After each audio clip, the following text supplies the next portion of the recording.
welcome to Silverado. My name is Lori Glover. I am the community ambassador here at Beach Cities. For anybody who doesn't know what we do here, we are an assisted living. We are exclusively for people with memory impairments. So we are a secure community. We're a hybrid community between an assisted living and a skilled nursing, actually, because we have a clinical component to our care here.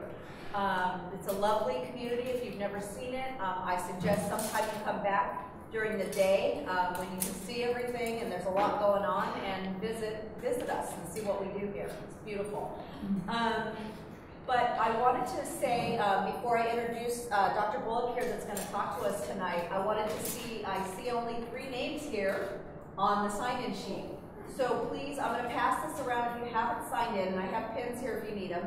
Please sign in and put your email address on here if you didn't get my emails, because people hear about these from different sources, and I want to make sure that everybody gets on the email list to find out about all the great seminars. We have different subjects every month. Lots of health topics and other topics as well. So you don't want to miss something that you might really want to hear. Yeah, so I'm going to pass this around on that, and then I'll pass some pens around in case anybody needs them, and I've got more if you need them. And then I'm going to pass around also business cards and brochures here for Dr. Bullock, because I didn't have them out in the front for you. So I'll just pass if you want to pass those around. I'll start these on this side maybe, and then on the other side, so you'll know that. Okay? Any questions before we start about anything yet? Okay. Let me just tell you that the bathrooms are right outside here and to the right.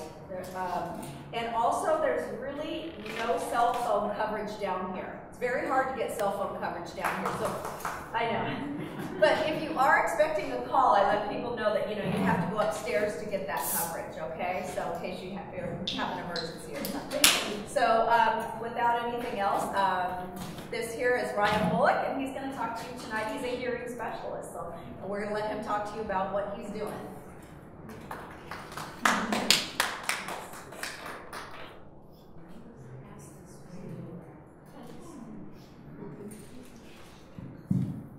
Do you think I need this? No? I mean, this is about hearing, so maybe. I can talk like this. This might be better. I don't know. We'll go without it. I think it's fine. We'll go without it, as long as filming it sounds good. Okay. So again, my name is Ryan. I'm one of the doctors of audiology at South Bay Hearing and Balance in Torrance. It's on the corner of Hawthorne and Sepulveda. Been there about 3 years, and I'm a board certified audiologist. What is that exactly? I'm like an optometrist for your ears. So it's really fun to kind of explain that in my line of work, what it is exactly, because you get physicians that refer for hearing loss, you get ear, nose, and throat doctors. My primary responsibility is to test hearing, diagnose a hearing loss, and then come up with either the appropriate referral or prescription for that, and then kind of go from there. I'm not from California. I'm from Arkansas. I've been here about 3 years. I did my residency at a VA hospital in Nashville, Tennessee. Kind of traveled all around, and I just fell in love with the area and figured this is where I want to be. I have another job on the weekends. I'm an LA County lifeguard, ocean lifeguard, so I do that. So I'm saving ears during the week, saving lives on the weekend. Can't have enough to do, so I'm kind of a water bug. But I really enjoy what I get to do, because it's impacting lives and the hearing around you. Most people don't realize the impact that has. So kind of put this together. It's a roadmap for some of the things we'll talk about. If there are questions, we can either save them to the end, or if you just really want to ask it, go ahead. I figure I'll cover the things, but really most of the time I want you to have all the information necessary. So one of the things about this is hearing is often a neglected sense. We don't always think about it the way that we do with other impairments. I like this illustration that's pretty clear here, because we often think about getting our eyes, our teeth, doing our annual physicals. But I'll always ask the patients, when was the last time you had a hearing test? And they'll go, well, I don't think I've ever had one. Or I had one, but it was in the school cafeteria or something like that. So not a real valid test. But hearing loss is one of those things that kind of creeps up on you, and you don't know it unless you get it screened. And there's a lot of other things related to health, and not just the hearing test in general. And that's what I'm going to talk about a little bit further. But what we like to talk about here is there's about 36 million people in the U.S. that have some form of hearing impairment. Most of them don't know about it. 1 in 3 people over the age of 60 have some sort of hearing loss, and then as we get older, 1 out of every 2 over the age of 80 has some sort of permanent hearing loss. Now, why is this important? Well, half of these cases could actually be prevented. And most people that get a hearing test and figure out they have a hearing loss, they wait about 7 years before they do anything about it because they just didn't know. It's not always that you notice you have a hearing loss. You start to see certain things that show up. It's not hearing the word in particular, you miss certain things. So I find this little cartoon or illustration comedic, but this is exactly what I see. You hear words and you're not quite sure what it was. So when we have an actual name for it in our clinic, when you come in, I like to sit down and just say what we often work with is what we call a sound void. It's a moment lacking clarity in hearing or understanding. Doesn't mean you have a hearing loss, we're just jumbling the words a little bit. I may say the word wife, you may hear wife, or fail, and you may hear sail. So it's these little nuances that we often miss that we're not quite sure. So what we're going to do when we talk about hearing, the ear is really just a pathway for sound. Most people don't know you don't hear with your ears, you hear with your brain. Sound's transmitted, it goes up into the ear canal, hits your eardrum, transfers the sound to the 3 smallest bones of the body, and it goes into the inner ear. And this is the permanent structure called the cochlea. It looks like a little snail. And its primary responsibility is to transmit sound as a neural impulse that goes up to the brain. Hearing loss is just one of those things that isn't working. It could be wax, it could be the eardrum, it could be an ear infection, or it could be a little bit more involved in that cochlea, which is where I come in. Everything that essentially comes in one ear goes up that pathway and is put together on the other side. Everything that comes in the other ear goes up and is put together on the other side. And the brain, and why we look at this from a health perspective, the brain is kind of like a muscle. And I have to relate it to that because I think it's the easiest way. Being an athlete, if you don't work out your muscles, what happens? They get weaker. And so we want to be hearing at a good, strong level because the longer we go without hearing at that level, it starts to take an effect. I'll call it brain atrophy, those kind of things. Now, it's in the speech zones of the brain that we look at this specifically, but we measure this because it's a very good predictor of outcome. Relating it back, people that wait 7 years and they wait longer and longer. There is some urgency to this if there's a diagnosed hearing loss. So I'm often asked too, what are the causes of hearing loss that we see? Now I have a hearing loss. How did this happen? It's very hard to tell. A good case history, sitting down and going over everything may lead to what caused it, but it may not. So it could be anything. Now most of the time, it's age-related. Structures just don't work, they lose their fidelity, going back to those numbers that I talked about. But it could be a genetic thing. You see kids that have hearing loss, you see certain families and they have certain hearing losses. It could be trauma, scuba diving, barrel trauma, those kind of things. That can have a big impact on it. Certain medications can be ototoxic. Even aspirin, too much of that can do a little bit of that. So chemotherapy, certain types of drugs, we actually monitor the hearing to a certain degree. Infectious diseases, again, viruses, certain strong viruses, they can go in and knock out some of the hearing systems. Occupational, I mean, big thing for me, being in the VA, guns, noise exposure. We work a lot with the longshoremen, doing ratings exams, because those grills and machinery, that really affects the hearing. And why I was glad and fortunate to do it at VA. Now, we may not know what caused it, but when we measure this hearing loss, what I can tell you is you're going to see pretty much the same consequences. And so what it is, outline some of these consequences. It could be all of them, it may just be one. But we look at potential physical consequences. These are the risk for falls. There's certain things we look at, the awareness of where you are. If you don't hear certain things, you might be a little bit more susceptible to having some kind of injury. We look at the psychological consequences. It's really interesting to look at depression and what happens with that versus someone with a hearing loss, withdrawn, not engaged, isolation, some of the same things. Cognitive consequences, the impairment. Start to look at memory concerns and those things, because if you're not hearing it correctly, how do you remember it? So there are things that we look at too, as far as those consequences, and then probably the most important thing is the relationship aspect of it. Most of the people don't think they have a hearing loss, but I can tell you, the wife, kids are there, they are sitting there going, yes they do. And it happens every day. I'll ask them, what's bringing you in today? And they'll be like, I don't know, and then they'll just point to their companion. And I have to take a step back and say, they must care about you to bring you in.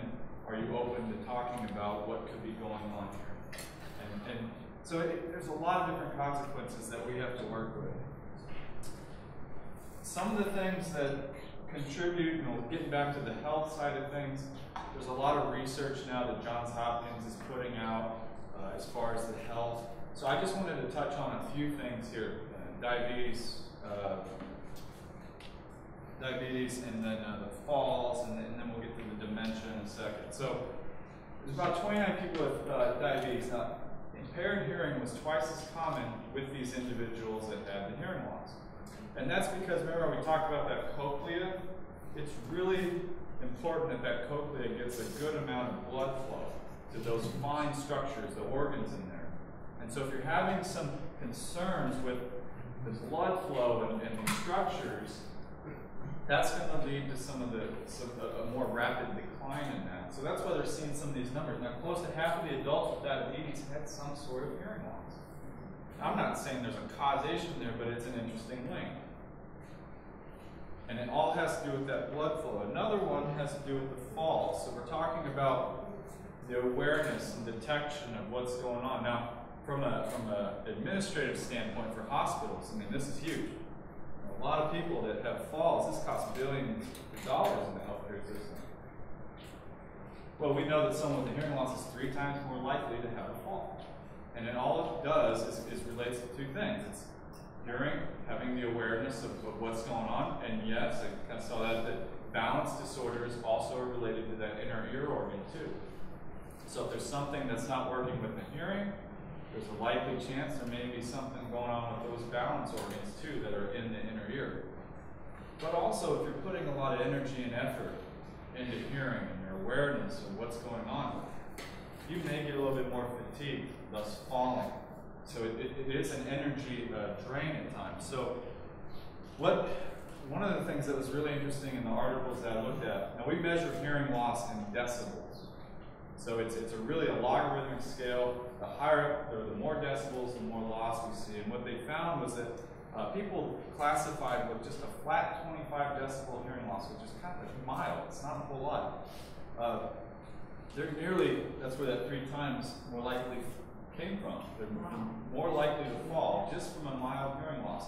Now, for every 10 decibels that we get worse, it just increases 1.4-fold. So you can see a real severe hearing loss, you're probably going to fall. And I see it too. So it's an important thing to look at from an overall health perspective. And then a lot of the research looks at your mental awareness, your health. And I thought this was really interesting.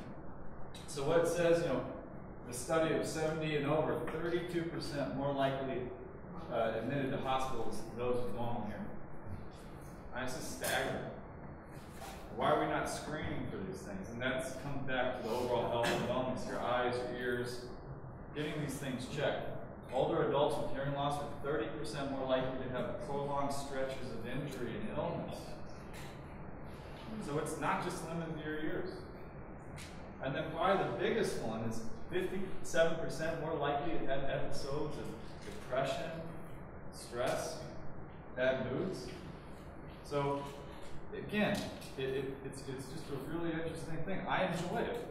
Like I enjoy doing my research in school and learning about this because what this shows me is how much I can actually impact someone's quality of life. Not just them, but for the family as well. And then the biggest research I think that is kind of a hot topic at this point in audiology has to do with the dementia in your brain health. Working the muscle. So there are some hearing aid companies that have actually paired with lumosity and these exercises to help you hear and exercise and engage your brain.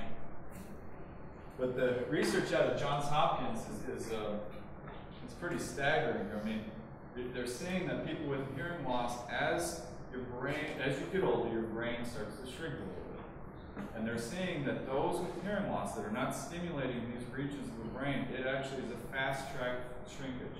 And they're doing studies with MRIs to look at this. And it's all really done in the left temporal lobe that they can start to measure it.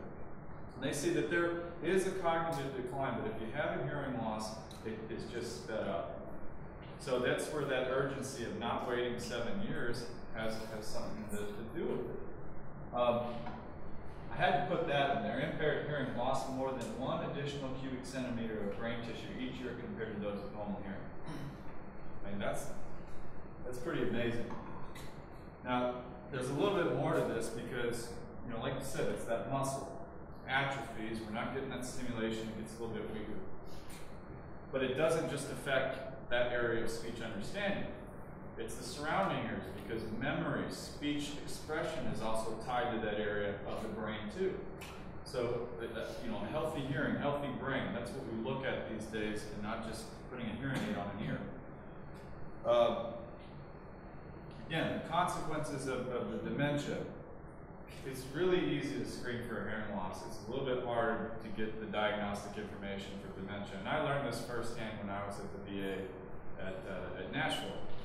So we were talking one day with some of the professors at Vanderbilt, and they're putting this study together to kind of screen for patients in different degrees of dementia. And I said, well, what do you do for hearing? These doctors there, and they said, well, we don't really do anything. Well, why not? It's a lot easier to screen for a hearing loss than it is to do all the different degrees of those stages of dementia. They're like, that's a good point. I said, furthermore, if you don't hear the word correctly or the phrase, how are you going to remember it? Now, that's pretty important, and I say that all the time when I'm working with patients. And then, the people start to think, yeah, but how much extra energy and effort do you put into it to make out what's being said? That again goes to wearing out like a muscle. So, not to be scary about it all, but these are the things that hearing has an impact with. Now, the next part has to do with tinnitus. Now, tinnitus is something that we see a lot of. And it's really just this ringing that you can ring, buzzing, it can be constant, it can come and go. And there are a number of contributing factors. It's most likely a consequence of a hearing loss. But we don't know until we do that test. Now, you have to have that medical assessment to really determine what's going on. But there are other things that could be going on. If it's pulsatile, kind of going with your heart, it may be a more serious condition, something related to circulation, those kind of things. Now, I put the CAT up there, not to be cute, but it's an acronym. Because when I do a little bit of counseling on it, patients that have really bad tinnitus, there are some known triggers that really affect it. Increase in consumption of caffeine, patients that really notice this. Alcohol is known to trigger it. Alcohol actually is ototoxic. it affects, it permeates the fluid in that inner ear. So if you have too much of it, what happens? You get a little dizzy.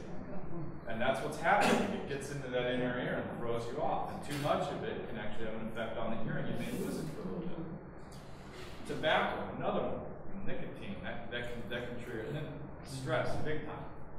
So we had a doctor who did a lot of tinnitus evaluations. They take a long time, but we can provide relief with that too. Most of the time, just with a properly fit hearing aid, you're going to see a reduction in tinnitus just immediately. There are other solutions providing ocean noise, which can provide some relaxation from it. So another thing that I'm often faced with is, okay, maybe this resonates with me. Maybe I have a hearing loss, or maybe I should get screened. Great. Your solution is going to be completely different than somebody else. This is not a one-size-fits-all type thing, which is why so much of this needs to be an in-depth conversation of what's important to you, what's going on, and tailoring it. All too often I have patients come in and they say, I don't want a hearing aid. My friend has one, and it's a piece of junk. They never wear it, they paid all that money, and I have to take a step back and say, okay, I get that. Now, did they go through all those steps? Well, I don't know. Okay, well then your result's probably going to be a little different. But we have to take the time to cover those things and set you up for success. So it's tough for me, but I kind of enjoy the challenge. I mean, I wouldn't just go swim in the ocean with sharks for fun either. So this one model we ran out of. But we used to have this up at the VA. It was a lot of fun. Patients would look at that and be like, I want that one. And I would argue that it shouldn't just be the TV. I mean, the wife and the off should be about the same one. That's what the patients always want. I want the one for the wife, aka I want to mute it so I don't have to hear them. You just take it out. But really, it's come a long way, and I enjoy the technology aspect. It's a lot of fun for me. So if you come to see us, what are we going to do? What would be the whole process for us? It's only 4 things, actually.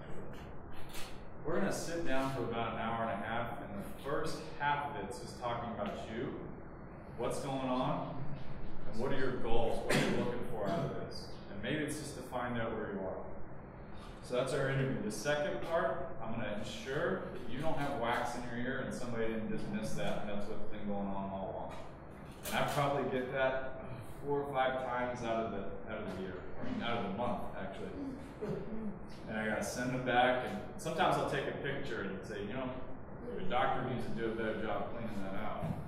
And I just bought one for my cell phone. This is how awesome the technology is, because as a lifeguard, I was sitting down with one of these guys that's been doing it for a real long time.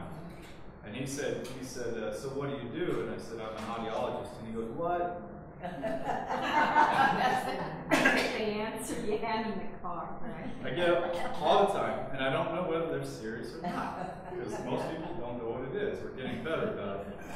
And he goes, oh no, you're an audiologist? Can you check my ear for wax and the surfer's ear? Because you actually see in ears the ear will close off from the cold water.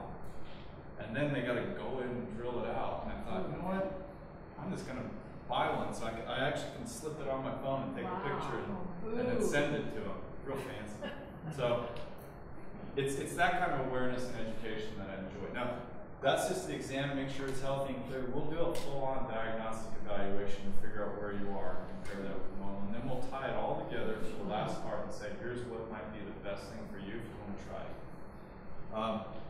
Again, one of the things talking about the brain, we're going to measure how well you understand speech, and if you've been waiting too long, because it will actually affect your performance. So we call it speech understanding. It's just that muscle and how strong it is.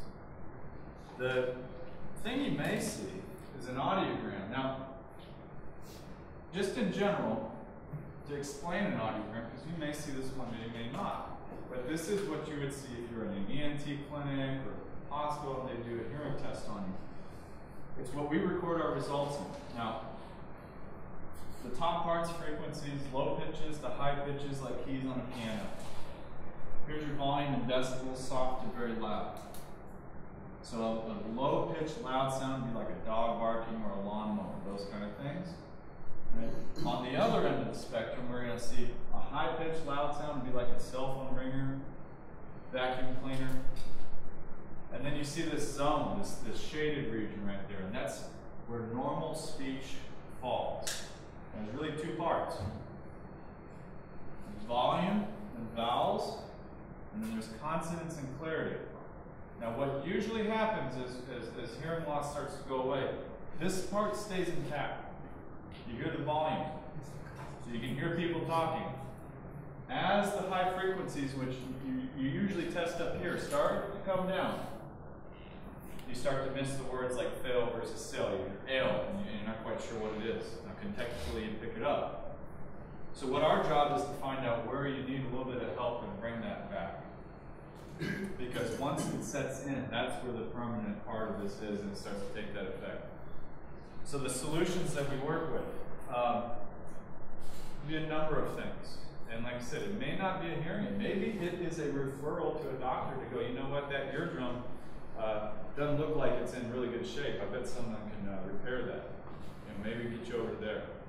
Or maybe it's an ENT that just needs to take out a lot of wax and I can't get to it. Or maybe it's something that we're going to address with a hearing aid. Maybe your hearing's just fine. You have a hard time with the TV. Well, we have solutions where you plug it into the TV and you can stream it right in your ears. You may have heard of TV ears and those kind of things. And that might be the right thing for you. But we don't know until we sit down and talk about it. The technology these days has come a lot further than this thing. In fact, the oldest hearing aid that exists is this. It's cupping your ears. If you cup your ears right now and I talk to you, you're going to get about 3 dB boost in both ears. And that's what it sounds like. You know, patients will come in, you know, it always sounds better when I do that. And I go, well, that's the oldest and cheapest hearing aid possible. But it does increase that boost. Which is why nobody would want to wear that, but it's highly effective. These days, the style of a hearing aid doesn't matter anymore. And it's pretty amazing that they've come this far, that they can make really, really powerful hearing aids and things that are really small and barely visible. These type, behind the ear, is probably what most people think of. They think of the kinds where they're a big ear mold and they whistle and all that kind of stuff. Or even the body aid, where you wear it and you have that piece on there. It's pretty much over. Now, there are certain patients where those kind of things are appropriate. But what I do is I'll sit down and say, here's what your options are. What do you want? Because you should have choices in this. Maybe you don't have to have the kind back behind there or a big giant one or anything like that. We want to find something that you're happy with because it's something you have to wear. It's a mini computer. The invisible options are pretty remarkable too. So we have 2 different versions of this, but they go really, really small, deep in the ear. Now this one is one that, again, you take in and out. Nobody sees it. It's really small, perfect for like swimmers that want something discreet. If I ever had to have one, I'd probably want that because I would be vain. This one is unique. It's called Lyric. And it's really the only kind, and I can pass it around here. It's just a model.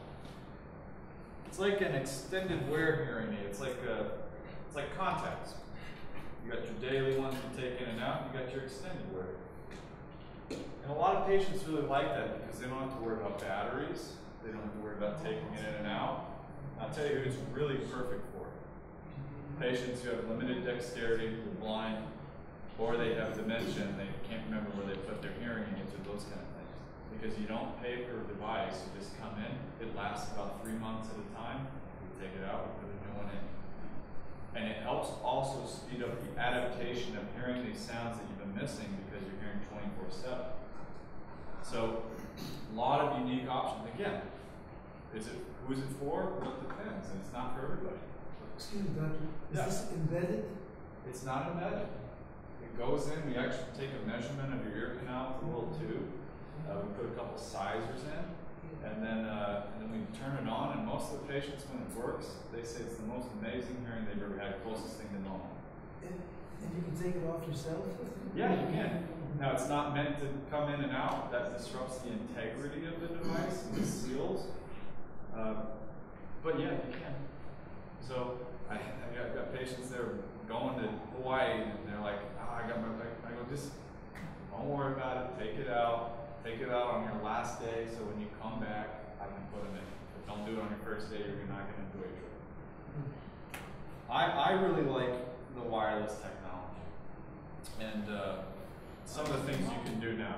And this is, again, streaming, the capability of using other computers these days and making changes and adjustments. So now they have iPhone hearing aids. And it's, you know, you get the cell phone call, you just talk wirelessly, you talk through that. You can make changes. It even remembers where you change it based off your location using GPS and iPhones. It's a little scary what they can do now. But I just got the iWatch the other day. Oh. It takes your heart rate. These things are now able to link to doctors' offices and start to monitor your overall health as well. So this is the technology and where it's going. Maybe it's too much. I don't know. I think it's kind of cool. But again, it's not for everybody, these kind of things. But that's why we have so many different solutions and options for patients. There's even an option which is out there. It's an invisible, completely implantable hearing aid, and they call it the Esteem. Now, we don't do these, but we do the screenings and the referrals to some of the primary neuro-otologists that do this in the country. But it's a completely implantable system. I had a high-powered attorney come in the other day. He only wanted lyric and talked about it. His wife's a reconstructive surgeon. And he said, you know, I heard that there's no surgery for my hearing loss. And I go, well, actually there is. And he goes, well, nobody told me that. And I go, well, that's why you came to us. We want to discuss all your options. And we laid that out. But this is a kind of a new thing. I wouldn't want it. But it just shows the wide variety of options that exist for patients. And if they're willing for it. Even so much so that they have one that you wear in your mouth. It's called the sound bite. So I didn't see many of these at the VA. What we do is so patients that have a complete or almost full hearing loss on one side, we call it, sensory neural hearing loss, and then they're unilateral. Well, what do? Because the ears transmit the sound, the brain takes all that information and figure out where things are. We call it localization. The best way to describe it is like depth perception for your ears. Well, depth perception for your ears, it's depth perception, in that sense. So for patients, when we can't bring the hearing back through that nerve or that pathway, we use different strategies, and one of them is called like a bicross method. So what we do is we can take a microphone on one ear, wireless transmission to the other ear, and we can pick up sound on one side. And it's pretty awesome. I had a patient the other day, she just cried. She goes, I like people sitting on this side because I haven't been able to do it for about 30 years. She goes, just talk to me over here. I go, it's just a microphone. She goes, I think it sounds better. I go, that's like a placebo effect almost. But it's cool. This does the same thing. So it vibrates what we call bone conduction. So you hear it through a few different ways. You hear air conduction just like a headphone. And then you can actually vibrate the skull a little bit and get the same kind of result. So people put a little denture thing in there that clips to your teeth. Put a microphone on one side, no pain associated with whatsoever. And then you put the microphone in and it just vibrates a little bit and it sounds just like normal hearing. So, pretty awesome stuff, and I love the science behind it. But just because the hearing aids are out there and we look at the right solutions, there's a lot more that goes into it. I can't stress this slide enough, because this is why you want to go to someone who's going to take the time and check everything out for you. Our approach to this is what we do is to cover all these things. So a couple of years ago, Consumer Reports put this study out there, and they just looked at patients and their perception of what it's like in the industry of going out and getting hearing aids. And kind of like what I said earlier, the best thing that you're going to do or look at is what did your friend do? How was their outcome? What's the name of the hearing aid that they have? How much did they pay for it? This is a great reference. So basically the study looked at 3 different things that we address every time. Number 1, there's a lack of information out there in the industry. They actually suggested that for consistency, you go to an ear, nose, and throat clinic. Just because you're at least going to see the doctor and they may cover this or that. Well, kind of like what I talked about, we look at all your features and what's appropriate for you. We look at the right style that you pick, as long as it's appropriate for your hearing and what's exactly right. So we try to cover all of that. High prices. Now I've always said if you're going to pay, $10 for a coffee and it's awful, it's wasting money. It's the same thing with hearing aids. If you pay $8,000, $2,000, it never meets your needs or expectations, regardless of the amount, it's a waste of money. And you're going to see that they're going to range in prices for a pair. They're going to go from $1,800 to $6,800. And you need to make sure that if you're going to put that money into it, even if it's only $1,800, that it's meeting your goals. There's always trials with them, and that's why we want to make sure, because if you're overpaying for that and it's not working, again, you're not going to have a great experience with it. Probably the biggest thing is the mediocre fitting. Now it says 2/3 are not properly fit. What I'm not talking about is how it fits in your ear if it's uncomfortable. We have the precision these days to actually go in, take your results, and validate it across any hearing aid to show you exactly how it's programmed. It's a method called live speech mapping. I love it. I actually do lectures on it across the country. But I can take real-time information and show you how your hearing aid is doing exactly what it was intended to do. If you're supposed to hear the sound S, I can adjust the hearing aid to show you where that S is, which falls around 6,000 hertz. It's all included when we do this. We don't ever charge you for these things because it's the right thing to do. Most hearing aids, when they're fit, no audiologist goes through that. In fact, half of the schools teach it, and then probably out of the practicing audiologists out there, maybe a quarter of them actually do it because they just don't think it's necessary. I do it every time. And everybody in our office does it because we find that it's super important for your outcome and your success. And not only do we do it one time, we do it every year or anytime you feel you want to have it validated. Because with us, it's not a one-time thing. It's really a relationship. We're going to spend some time making sure this is the right thing for you. But for your ultimate success, it's three things. Now, you can't sit on a stool if it has one leg or two legs. You're going to fall over. So good hearing success is really just like sitting on that stool. It's supported by three different things. Okay? You got to have a motivated patient. And I would argue not just the patient, but the family, a good support structure. Because it's going to change things. You got to have a doctor who at least has the training, knows what they're doing, knows how to work with the technology, and relay all of its benefits to exactly what you want after they've taken the time to talk to you about that. And you got to have a hearing aid. If it's a sensory neural loss, it has to be addressed through some kind of technology. We got to have the right style and the right level for what you do, and everybody's different. That's what makes it work. If you don't have one of those legs, it's not going to be a good result, which unfortunately is what happens for most people out there. So, I very much love what I do. It's fun. It's fun getting to meet people. I'm a little bit of an introvert, but my work actually makes me get out there and talk to people. And at the end of the day, being able to see what happens. I mean, the last patient I had walked in and said, I did not realize there wasn't just one bird in the tree. There were about 50 of them. Can you turn them down? Absolutely. My wife is talking to me from the other room, and now I have to hear what she says. Thank you.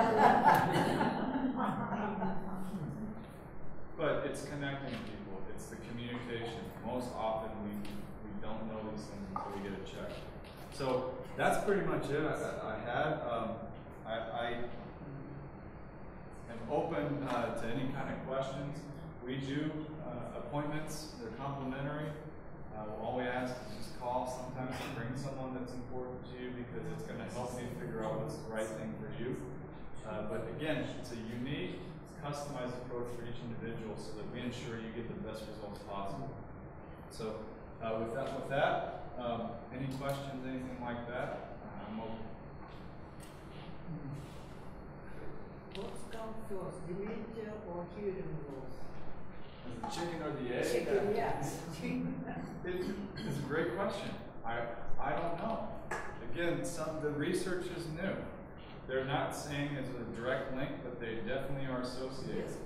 And so it kind of comes back to which one's easier to look at and screen. Not only that, but speech. I had a physician the other day that I worked with, and as speech, as we think about speech, when we talk, we're only saying what we hear. You got to think, like I think about my little nephew who's starting to talk, and my sister talks to him, and he's repeating these words. He hears, and his speech is coming along because he has normal hearing. If we have a hearing loss, it actually can delay your speech development. So on the other end, when I work with this physician, he spoke really fast and real jumpy. And I took hearing aids on him and actually fit them to exactly what he needed. And not only could he hear me better at the level of a whisper, which is where he should be, his speech got so much clearer, and his wife just started crying because he heard himself so much better. And that, is again, tying it to the brain and those regions of memory and speech and how it's all linked together. Did the hearing go, or was it the dementia? I don't know. Well, that's why I would argue it's important to have your hearing checked every year. Because if I can sit in front of someone and start to say certain words and have them repeated, and at a level of not having hearing aids and having them, and all of a sudden they go from understanding maybe 20% to 70%, I don't know. I think that has an effect. It probably does. But you got to check it every year. I get my ears stopped up sometimes. I don't know if you heard. Crowds, sort of. Yeah, usually if there's a lot of people, it's worse. Yeah, they seem to stop up a little bit. Uh-huh. So sometimes the stopping of the ears has to do with changes in pressure, elevation. That's where you try to pop your ears. That's related to that middle ear, your station tube. And so sometimes that can get plugged up. Nothing I do happens. Yeah, that's where I go, when was your last hearing test? Yeah. But we would check that. We do pressure tests to find, is it doing it within the normal limits? You notice it in certain environments. I mean, noisy environments can actually have an effect, especially if you have a little muscle that tightens up and can muffle things if it's working properly. It's called a stapedial reflex. If you have a high degree of hearing loss, it may not function as well. So there's a lot of science in that. I think that's cool. On that same subject a little bit, I have heard a lot of times families will say when I'm having a big gathering, like say a holiday gathering or something, the person with the hearing loss, they would put at the end of the table, thinking that that was the right place at the dinner table for them to sit. When in fact I've heard other people say really they should be sitting in the middle of a table because they can hear the conversations around them without it just being overwhelming. Is that Preferential seating, I mean, it's huge. In the middle, you may get overwhelmed with it. At the end, you may get it too. That's a tough one because then you got to look at the acoustics of the room. Is the sound bouncing all over the place? What's the degree of hearing loss? Yeah, they're going to do better. What always makes it better is being able to look at somebody and see them out. Because I do it, and I don't have hearing loss, I'm always matching what somebody says. So if you have them at the end of the table, actually, you're probably putting them a little bit further away. Now, I'm not saying that you're going to have a better result in the middle, but that's a tough one. And I think that... Because a lot of times the person with the hearing loss will say, I didn't hear a thing. And there's been people talking throughout the meal. And so, that's the common question I've been asked, just dealing with elderly people a lot. Yeah.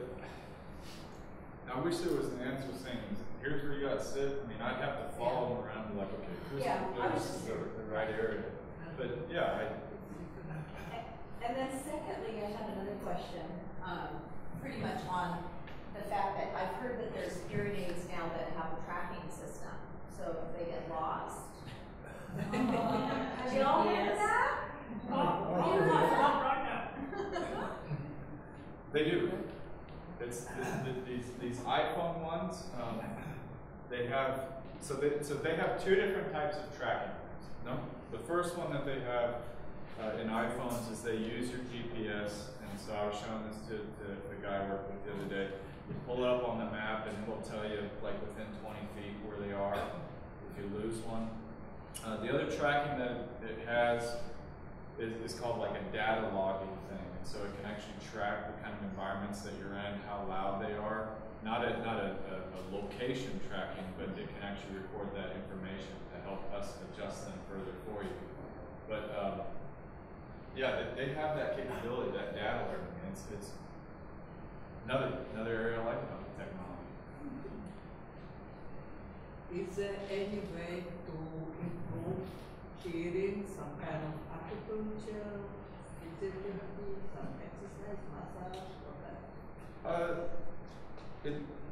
If it's sensory neural, it's a permanent progressive thing. So the best thing to do is to catch it early and begin kind of a rehab type thing, bringing back these sounds. What I often relate to is if you walk into a room and it's pitch black and you flip on the light, it's a little bright, a little sharp. So what we do is we turn the light on using dimmer switch approach. So when I work with hearing aids for the first time, because that's really the only way to work with it, it will just start to come down. We try to increase your prescription to only so much that you can handle.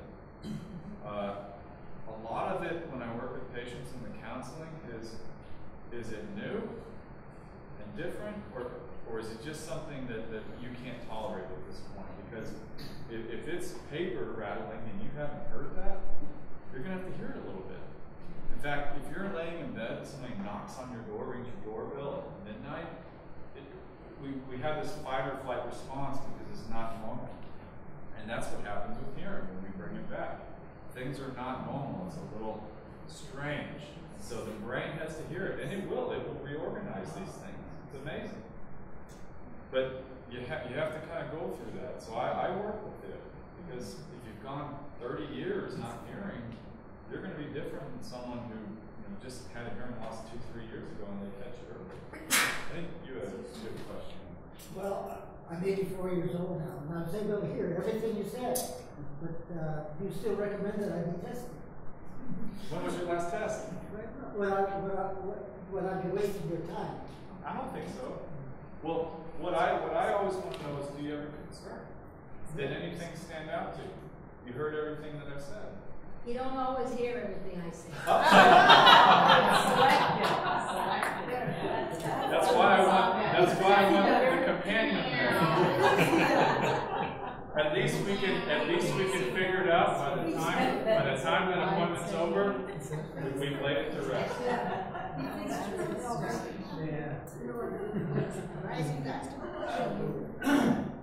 It's kind of a three-part question. First part is that you showed us a series of types of hearing aids. Over here, inside the head, deep inside the head, right?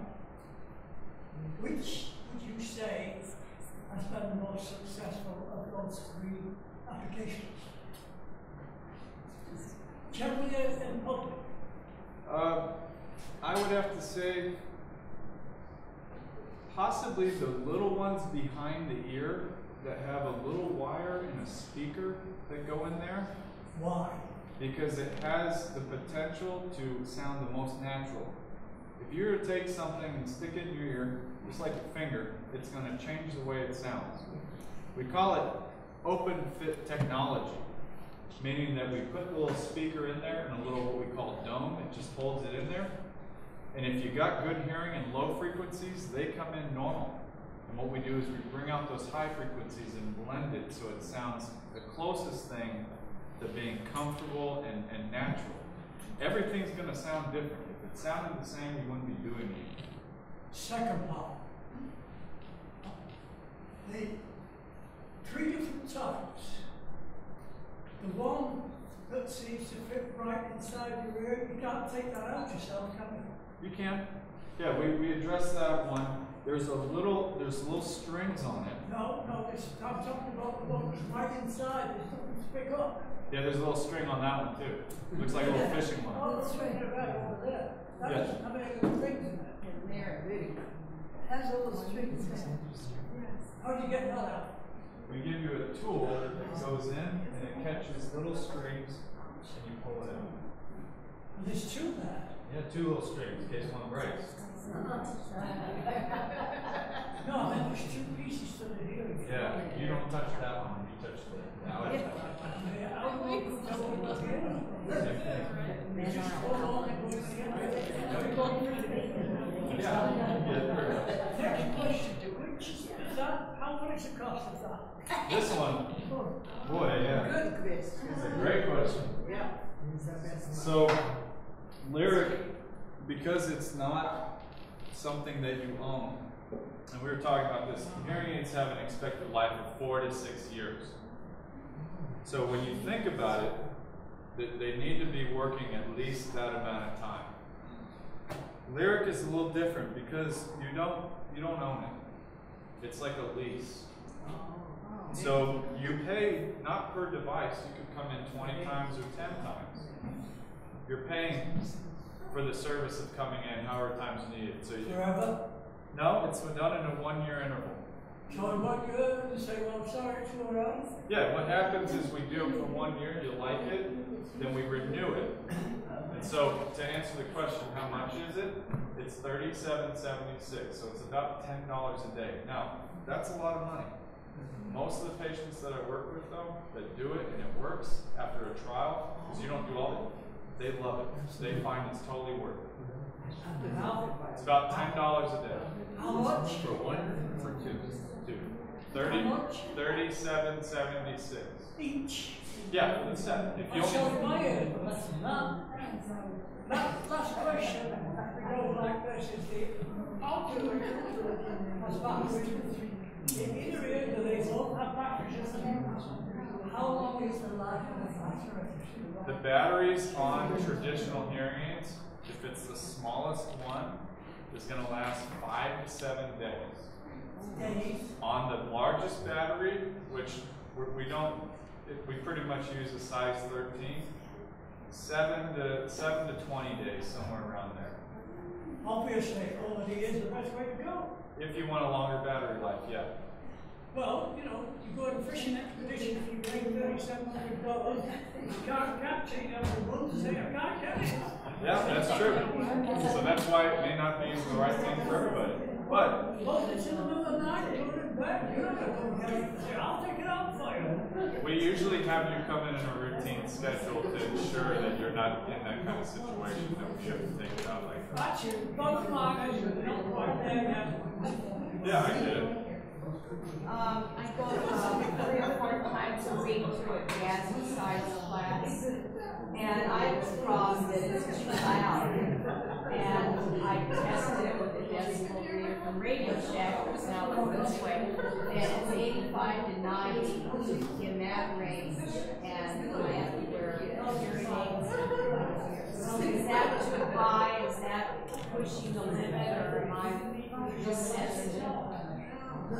85. So kind of the rule of thumb with sound levels and your exposure time. Anytime something's 95 decibels for an extended period of time, you can actually be around that for about 8 hours before any kind of hearing loss sets in. What's 90 decibels? About a wash.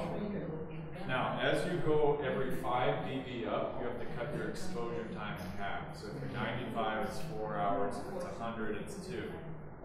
A big area that I like has to do with hearing conservation because most concerts, about 110, 115 decibels. So you're looking at 15 minutes before it starts to set in. In your example, I think you're fine. It's just making it a little bit more comfortable so you're around it. But I don't think it's going to do anything. They're not going to change either. No one complains. There's Yeah. 3 of us that wear stuff. Yeah, and you just have to kind of make it a little bit more comfortable. I did a lot of my research looking at restaurants and bars and the exposure. Yeah. Boy, you can see people play that. Sounds so we often wonder about it. Yeah. We can get the devices to bring up the hearing, but they don't have any to shut it out. You gotta bring your Yeah, you do. So Yeah. I come to court and I haven't talked to my wife in 2 weeks, because I didn't want to interrupt her. well, they heard. That was good. Everybody's got good hearing. Well, I think restaurants have gotten worse when they started opening up the kitchens. You know, now everybody, the big thing is open kitchens, and I find that now in restaurants it's really hard to hear if you're at a big table. So, yeah, it's really key. Any other questions? No? Well, you have one? Yes, I have one. What if you have some hole in your drum? It's not big, it's very teeny, and doctor said it's so teeny, it doesn't work to, to close, to fix it. But I don't know, is I can hear it also. So, that, yeah. good question. So, ear, nose, and throat positions, that's their area. So if we look at that outer ear and the middle ear, that's their area. Some of them will operate on that, some of them won't, because it has a tendency to keel over depending on the size. Again, that's their area. I've worked in ear, nose, and throat clinics where we do all the tests, and I've looked in there and seen some big giant holes. That's always an area you want to talk to them and go under their guidance as far as the effect of that on hearing. That's where the hearing test comes in, because we can measure the impact of that little hole. Maybe it's big, maybe it's little. But it helps guide that surgeon on whether or not it's worth doing anything about it. Do they tell you you have hearing loss? Because I think I went to one maybe 15 years ago and they said, well, you do, but it's only going to get worse and they're expensive, so you might as well just wait. So that's why our approach is a little different. I'm gonna do two things. I'll do the same exact test that you would do there. In fact, an audiologist is probably doing that test for them.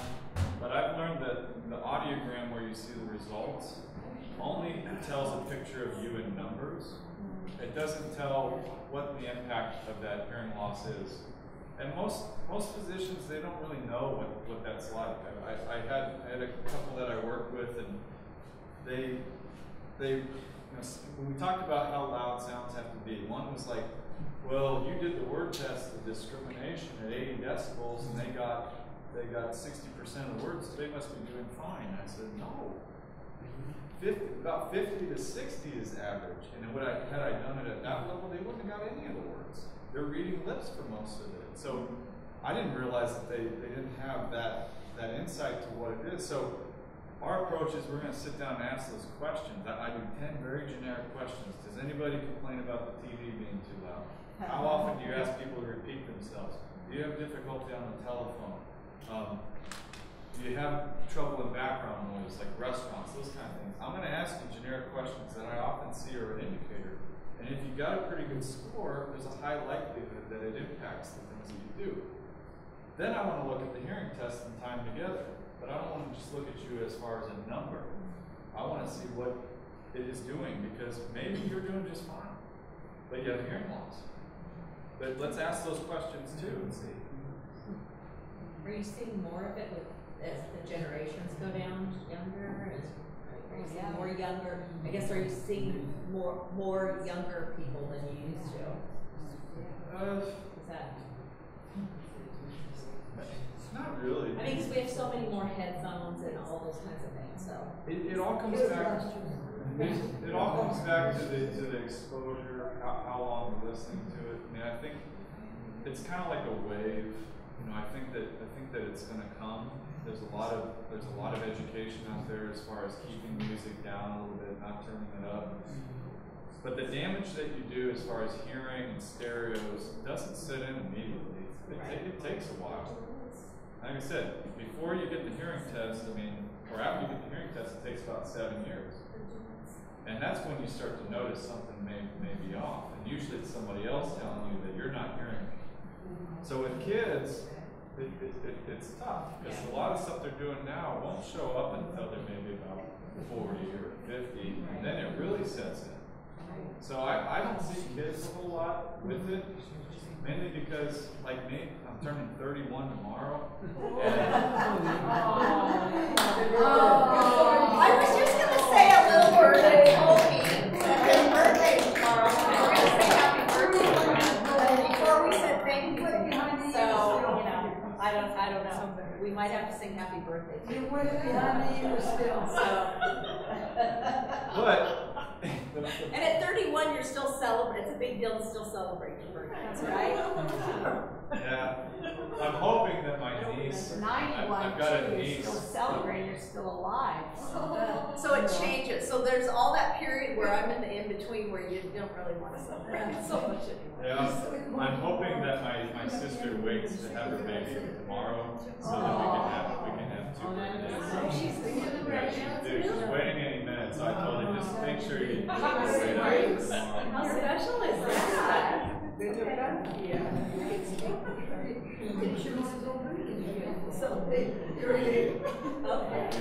Well, thank you, right?